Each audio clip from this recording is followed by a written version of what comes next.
Everyone and welcome to instant biology by doctor Neelabh. आज जिस topic पे हम बात करने वाले हैं वो है इम्यूनोलॉजी की। अब जैसे कि हम अलग अलग टॉपिक्स के ऊपर लेक्चर सीरीज बना रहे थे। लास्ट टाइम बायो प्रोसेस के ऊपर काफ़ी लंबी लेक्चर सीरीज हुई जिसमें हम लोगों ने मेजरली काफ़ी कोर्स गेट के लिए कवर कर लिया था। तो अब इम्यूनोलॉजी के ऊपर एक लेक्चर सीरीज बनाने जा रहे हैं। तो शुरुआत आज से करेंगे, कुछ बेसिक्स इम्यूनोलॉजी के डील करेंगे, कुछ जो बेसिक टर्म्स यूज होते हैं इसमें पहले उनसे बढ़ेंगे और उसके बाद आगे धीमे धीमे ग्रेजुअली जैसे जैसे लेक्चर्स बढ़ेंगे और वैसे वैसे दूसरे टॉपिक्स को भी हम टच करते चलेंगे। तो बेसिकली ये जो इम्यूनोलॉजी की सीरीज है ये आपके CSIR नेट के लिए या गेट BT के लिए, गेट एक्सेल के लिए, आपके लिए ये यूजफुल रहेगी। तो शुरू करते हैं बिना देर किए हुए इम्यूनोलॉजी पार्ट 1। तो सबसे पहले बात कर लेते हैं कि ये इम्यूनोलॉजी होती क्या चीज़ है। तो अगर मैंने हर बार बायोलॉजी में बोला है कि जब भी आपको कोई ऐसा शब्द मिल रहा है जिसका मतलब आपको नहीं पता तो आप उसको तोड़ लीजिए दो पार्ट्स में, तो आसानी से क्लियर हो जाएगा। तो अगर हम लोग देखें कि इम्यूनोलॉजी क्या है तो ये है इम्यूनो, एक पहला पार्ट हो गया और दूसरा पार्ट क्या हो गया, लॉजी। ठीक है, तो लॉजी मतलब स्टडी ऑफ और इम्यूनो मतलब इम्यून सिस्टम की स्टडी।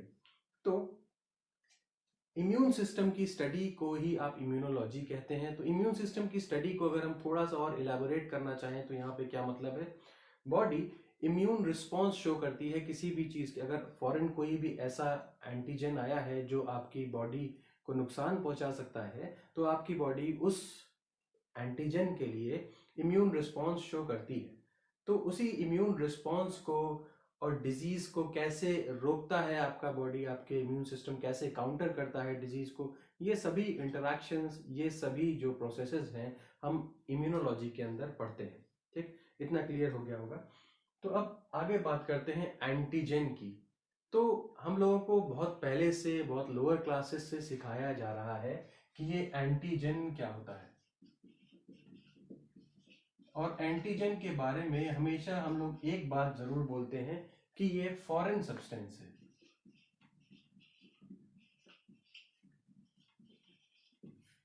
तो अब फॉरेन सब्सटेंस से क्या मतलब हो गया, ये फॉरेन सब्सटेंस से सिर्फ इतना मतलब है कि वो आपकी बॉडी का पार्ट नहीं है इन जनरल।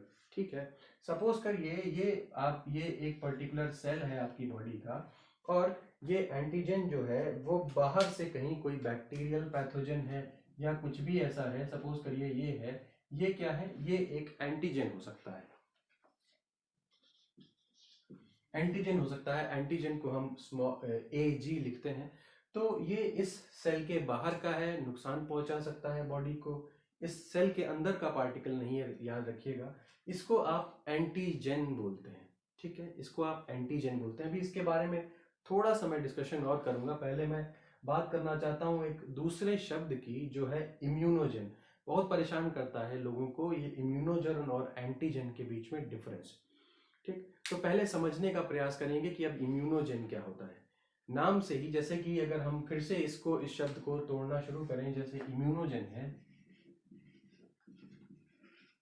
इम्यूनोजन, इसको दो पार्ट में अगर आप तोड़ लीजिए, इम्यूनो और जेन मतलब इम्यून रिस्पॉन्स जनरेट करने वाला, जेन मतलब जनरेट और इम्यूनो मतलब इम्यून रिस्पॉन्स, यानी कि इम्यून रिस्पॉन्स को जनरेट करवा सकने वाला।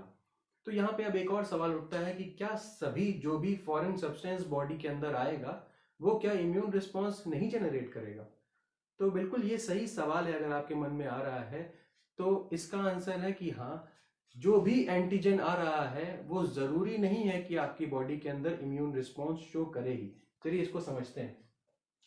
सपोज करिए ये आपका कोई भी इम्यून सेल है। सपोज करिए ये आपका इम्यून सेल है और जो एंटीजन है वो यहाँ पे आकर के बाइंड कर गया है। ठीक है, एंटीजन यहाँ पे आकर के बाइंड कर गया है, बट ये सिर्फ बाइंडेड फॉर्म में ही है। यानी कि अब इसके आगे आपका जो सेल है या जो आपका इम्यून सिस्टम है वो कोई भी अगर इम्यून रिस्पॉन्स शो नहीं कर रहा तो आप इसको क्या बोलोगे, इसको नॉर्मल एंटीजन बोल दोगे। अगर कोई इम्यून रिस्पॉन्स शो नहीं हो रहा तो वो एंटीजन है, और अगर इम्यून रिस्पॉन्स, या हम लोग इसको आई आर, इम्यून रिस्पॉन्स अगर शो होने लगा, मैंने इस पर टिक मार्क कर दिया है, अगर इम्यून रिस्पॉन्स शो होने लगा तो इसको हम लोग क्या बोलेंगे, इम्यूनोजेन, मतलब ये इम्यून रिस्पॉन्स जनरेट करवा सकता है। तो इसी के बाद एक बहुत पुराना सा स्टेटमेंट है जो अक्सर लोगों को कंफ्यूज करता रहता है। कंफ्यूज क्यों? अक्सर इसका उल्टा हम सीख जाते हैं और ये स्टेटमेंट नहीं याद रहता। ये स्टेटमेंट क्या कह रहा है, all immunogens are antigens but all antigens are not immunogens. सभी इम्यूनोजेन जो है वो एंटीजेन होते हैं, बट सभी एंटीजेन इम्यूनोजेन नहीं होते। तो इसको हम एक डायग्राम से समझ सकते हैं किस तरीके से। अगर सपोज करिए हमने एक ये बड़ा सर्कल ले लिया जिसको हम क्या कह रहे हैं, ये इसके अंदर सारे एंटीजन है, और इसके अंदर हमने एक छोटा सर्कल ले लिया यहाँ पे। तो अगर हम इसको इस डायरेक्शन से इस तरीके से बनाएं और यहाँ बड़े वाले सर्कल पे एजी लिख दें, यानी कि ये सभी एंटीजेंस हैं, और ये क्या है, इम्यूनोजेन है। इम्यूनोजेन को मैं आईजी यहाँ पे लिख देता हूँ, इम्यूनोजेन और एंटीजन। तो अब समझने की कोशिश करिए कि जितने भी एंटीजन हैं, ऐसा जरूरी नहीं है कि सारे एंटीजन इम्यूनोजेन हैं, ठीक, लेकिन सभी इम्यूनोजेन एंटीजन जरूर है। ठीक है, क्यों ऐसा है? क्योंकि भाई अगर वो इम्यूनोजेन है तो इम्यून रिस्पॉन्स तो जनरेट कर रहा है, बट जाहिर सी बात है वो एंटीजन भी तो होगा, वो बाहर से आया हुआ होगा, तभी उसके against body immune response generate कर रही है। बट कोई जरूरी नहीं है कि हर एंटीजन इम्यून रिस्पॉन्स शो करे। तो सोचिए, यहाँ पे जितने भी एंटीजन पाए जा रहे होंगे, यहाँ पे जितने भी एंटीजन पाए जा रहे होंगे, वो इम्यून रिस्पॉन्स शो नहीं करेंगे, तो इसीलिए उनको सिर्फ एंटीजन कहा जा रहा है। और इसके अंदर वाले जो भी इम्यूनोजेंस है वो इम्यून रिस्पॉन्स शो करेंगे। तो ये डायग्राम अगर आप याद रखेंगे तो आपको ये स्टेटमेंट हमेशा के लिए याद हो जाएगा। इतनी चीज क्लियर हो गई होगी। चलिए, अब सवाल उठता है कि दिमाग में अगर आपके सवाल ये जरूर उठ रहा होगा कि क्यों सभी एंटीजेंस जो हैं वो इम्यूनोजेन की तरीके से बिहेव नहीं कर सकते, या ऐसी कौन सी प्रॉपर्टीज हैं जिसकी वजह से एक पर्टिकुलर इम्यूनोजेन जो है वो इम्यून रिस्पॉन्स प्रोड्यूस करवा सकता है, ऐसी कौन कौन सी प्रॉपर्टीज हैं। तो चलिए पहले उनको देख लेते हैं।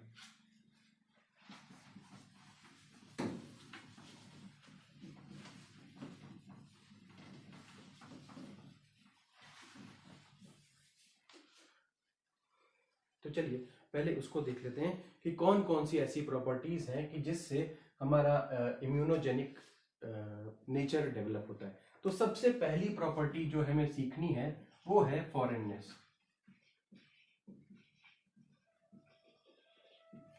सबसे पहली प्रॉपर्टी है फॉरेननेस। अब यहाँ पे ये सीखना जरूरी है कि अगर कोई सब्सटेंस फॉरेन है या बाहर से आया हुआ है, अगर कोई सब्सटेंस फॉरेन है, ये मेरा सेल है सपोज करिए, और ये जो सब्सटेंस है ये बाहर से आया हुआ है, ये पैथोजन है या इसको एंटीजन बोल सकते हैं, ये जरूर बाहर से आया हुआ होना चाहिए, ये बॉडी का अपना पार्ट नहीं होना चाहिए, तभी वो जनरली इम्यून रिस्पॉन्स शो करेगा। तो सबसे पहली प्रॉपर्टी क्या हो गई, फॉरेननेस। ठीक, अब आते हैं दूसरी प्रॉपर्टी के ऊपर। दूसरी प्रॉपर्टी क्या है कि कोई जो भी सब्सटेंस जिसकी बात कर रहे हैं वो इम्यून रिस्पॉन्स शो करेगा, मॉलिक्यूलर वेट। तो आइए अब बात करते हैं मॉलिक्यूलर वेट की। भाई आपको ये समझ में आना चाहिए कि जितना ज्यादा मॉलिक्यूलर वेट होने की संभावना है, या जितना ज्यादा मॉलिक्यूलर वेट होगा, उतने ही ज्यादा चांसेस होंगे कि कोई एंटीजन जो है वो इम्यूनोजन के तरीके से बिहेव करेगा। तो एक रेंज साइंटिस्ट ने डिस्कस की है या डिस्क्राइब की है, जिसमें कि 14,000 डाल्टन से लेकर के लगभग 6 लाख डाल्टन तक के आसपास, अगर इसके बीच में कोई एंटीजन का मॉलिक्यूलर वेट है तो चांसेस है कि वो इम्यूनोजन होगा। अगर इससे कम मॉलिक्यूलर वेट है तो वो एज एन एंटीजन बिहेव करेगा, इम्यूनोजेनिक बिहेवियर उसका नहीं होगा। तो ये एक इंपॉर्टेंट पॉइंट है। तो दूसरा पॉइंट हमने देख लिया मॉलिक्यूलर वेट। आइए तीसरे पॉइंट को डिस्कस कर लेते हैं।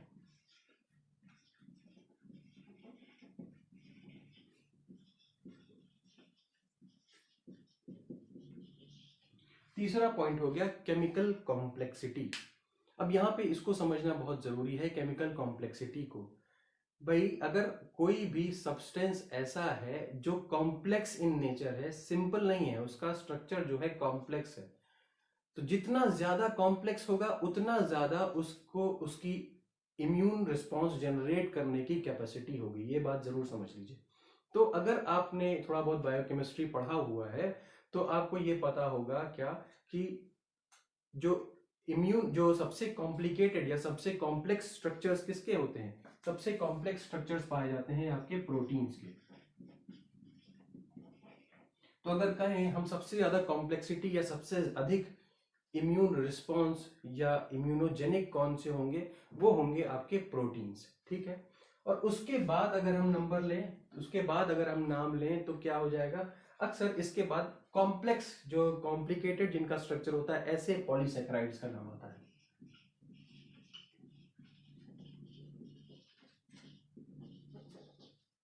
फिर इसके बाद आते हैं आपके न्यूक्लिक एसिड एंड लिपिड्स। तो ये क्वेश्चन जो है ये एग्जाम्स में पूछा जाता है कि अगर केमिकल कॉम्प्लेक्सिटी के हिसाब से अगर हमें अरेंज करना है अपने जो भी हमारे पास मैक्रोमोलिक्यूल्स हैं, तो सबसे अधिक कॉम्प्लिकेटेड स्ट्रक्चर होता है प्रोटीन्स का। उसके बाद आ जाइए पॉलीसेकेराइड्स पे, उसके बाद फाइनली न्यूक्लिक एसिड और लिपिड्स पे आ जाते हैं। तो अगर हम कहना चाहें कि भाई ये न्यूक्लिक एसिड और लिपिड को क्या हम इम्यूनोजेनिक नहीं बना सकते? बिल्कुल बना सकते हैं। न्यूक्लिक एसिड और लिपिड्स को भी हम इम्यूनोजेनिक बना सकते हैं अगर न्यूक्लिक एसिड और लिपिड को किसी चीज के साथ, किसी कैरियर के साथ आप कॉन्जुगेट कर दीजिए, तो वो क्या हो जाएगा? वो भी केमिकली कॉम्प्लेक्स हो जाएगा, केमिकली कॉम्प्लिकेटेड हो जाएगा, और वो भी क्या करने लगेगा? इम्यून रिस्पॉन्स शो करने लगेगा। तो ये तो बात हो गई जो रीजंस हैं या जो फैक्टर्स हैं कि एक इम्यूनोजेनिक एजेंट की प्रॉपर्टीज क्या क्या होती हैं। तो ये डिजायरेबल प्रॉपर्टीज हमने डिस्कस कर ली। अब आइए बात करते हैं एपिटोप की। अब समझने की कोशिश करेंगे कि एपिटोप क्या है। एपिटोप वो पार्ट है या वो एरिया है किसके अंदर, यहां पे ये इंपॉर्टेंट है, उस एंटीजन के अंदर वो एरिया है जहां से आपकी एंटीबॉडी जुड़ती है। चलिए जरा देखते हैं इस स्ट्रक्चर को। सपोज करिए ये क्या है? ये एंटीजन का स्ट्रक्चर है। सपोज करिए ये क्या है? This is the structure of the antigen, और यहाँ पे ये और ये मेरी एक एंटीबॉडी है। सपोज करिए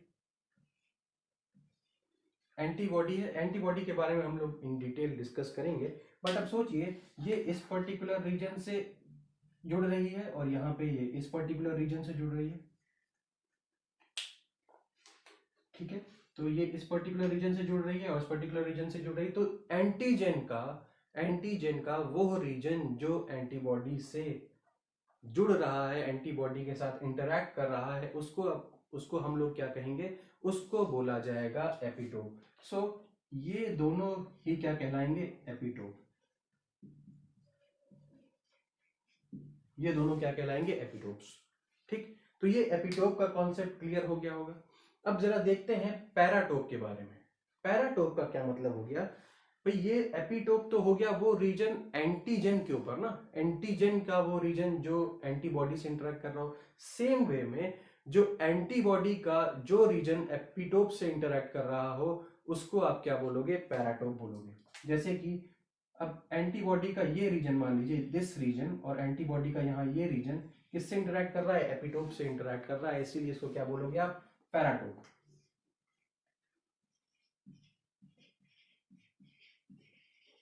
इसी को आप क्या बोलोगे? पैराटोप। तो एपिटोप और पैराटोप में अक्सर कंफ्यूजन होने लगता है, इसलिए आप ये जरूर याद रखिए कि एपिटोप जो है वो एंटीजन में है और पैराटोप जो है वो आपका एंटीबॉडी के अंदर है। ये जरूर क्लियरली अपने दिमाग में बैठा के रखिएगा। अब आइए बात करते हैं वैलेंस के ऊपर। नेक्स्ट है वैलेंस। वैलेंस से हम लोग क्या समझते हैं? वैलेंस बहुत सिंपल सा टर्म है, इससे हम लोग बस इतना समझते हैं कि एक एंटीजन के ऊपर कितने नंबर ऑफ एपिटोप्स हैं, total number of epitopes present on an antigen is called as valence. तो जरा इसको देख लीजिए एग्जांपल के फॉर्म में। अगर सपोज करिए यही एक एंटीजन है, मान लीजिए एक एंटीजन का स्ट्रक्चर है, इस पे क्या है, यहाँ पे भी एपिटोप है, यहाँ पे भी एपिटोप है, यहाँ पे भी है, यहाँ पे भी है, यहाँ पे भी है, यहाँ पे भी है, तो 1 2 3 4 5 6 इसका बैलेंस हो गया, यानी कि total number of epitopes that are present on the antigen. तो ये हमारा बैलेंस हो गया, ये क्लियर हो गया होगा मुझे लगता है। तो एविडिटी की बात करते हैं। एविडिटी का क्या मतलब हो गया? एविडिटी का मतलब हो गया overall binding of this antigen with the antibody. Multi जो वेलेंट एंटीजन का जो ओवरऑल बाइंडिंग है एंटीबॉडी के साथ, उसी को आप क्या बोलेंगे? एविडिटी बोलते हैं। तो ये एविडिटी का कॉन्सेप्ट भी क्लियर हो जाएगा। अब आइए बात करते हैं एफिनिटी के ऊपर। भाई एक एंटीबॉडी की एक पर्टिकुलर एफिनिटी होगी एक एंटीजन के लिए। हो सकता है वो हाईली बहुत एफिनिटी बहुत ज्यादा हो, और हो सकता है एफिनिटी उतनी ज्यादा ना हो, थोड़ी सी कम एफिनिटी हो। जैसे कि अक्सर क्रॉस रिएक्टिविटी के बारे में कॉन्सेप्ट अगर हम जाएंगे वहां पे, तो वहां पे डिस्कस कर सकते हैं। कभी कभी प्योरली इसी एंटीजन के लिए ये एंटीबॉडी जाकर के इससे जुड़ती है, तो बहुत अच्छी एफिनिटी के साथ जुड़ती है, और कभी कभी वीक एफिनिटी होती है। तो एफिनिटी ही डिटरमाइन करती है, यहाँ पे ये बात बोलना जरूरी है, एफिनिटी ही डिटरमाइन करती है कि एंटीजन और एंटीबॉडी के बीच में इंटरैक्शन कितना स्टेबल है। अगर एफिनिटी ज्यादा तो इंटरैक्शन ज्यादा स्टेबल, अगर एफिनिटी कम तो इंटरैक्शन कम स्टेबल। तो ये क्लियर हो गया होगा। ये कुछ बेसिक टर्म्स थे जो इम्यूनोलॉजी में यूज होते हैं। अभी एक क्लास में और आई गेस हम जो टर्म्स हैं, बेसिक टर्म्स हैं, उनको लेंगे, और उसके बाद आगे बढ़ेंगे अलग अलग प्रोसेसेस के ऊपर। उम्मीद करता हूँ कि ये पहला लेक्चर आपको इम्यूनोलॉजी का पसंद आया होगा। अगर पसंद आया है तो प्लीज़ इसको लाइक करिए, मेरे चैनल को सब्सक्राइब करिए, और हमारे साथ अब आप टेलीग्राम पे भी जुड़ सकते हैं, जिसमें आपको नए नए कोर्सेज, नए एग्जामिनेशंस के बारे में जानकारी मिलती रहेगी। और गेट और CSIR नेट के लिए क्लासेस शुरू हो चुकी हैं। अगर आप उसके बारे में भी ज़्यादा जानकारी चाहते हो तो टेलीग्राम पे हमसे जुड़िए और मैसेज करिए। Thank you so much, have a great day.